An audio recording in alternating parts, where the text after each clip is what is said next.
Molovay'dan herkese merhaba.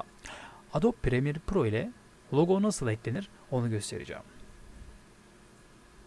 İnternetten bulmuş olduğum logoyu proje dosyamın içine sürüklüyorum. Daha sonra kullanacağım videoyu.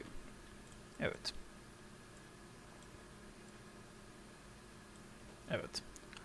Şöyle logomuza bir bakalım. Türk bayrağı. Şimdi bunu videonun tam köşesine koyacağım ben. Şöyle. Şu an ortada gözüküyor. Şimdi logomuza bir kere tıklıyorsunuz. Tıkladıktan sonra sol panelde Mojin yazan yere 2 defa tıklıyorsunuz şöyle.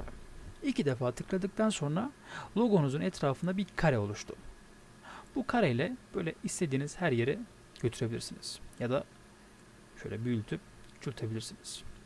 Şimdi ben şöyle köşeye gelecek şekilde şöyle ayarlamasını yapacağım. Evet. Evet. İşlemimiz bitti.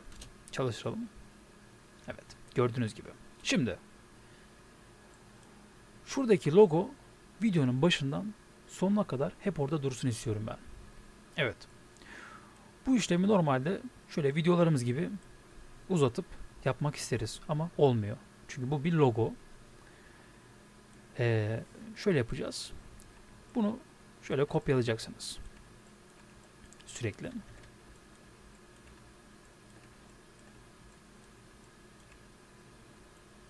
Evet.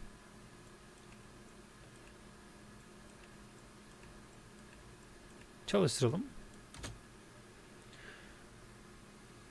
Evet, gördüğünüz gibi videonun başından sonuna kadar logomuz düzgün bir şekilde çalışıyor. Buraya kendi logonuzu da yapabilirsiniz. Evet. Bu kadar da videomuz. Kendinize iyi bakın.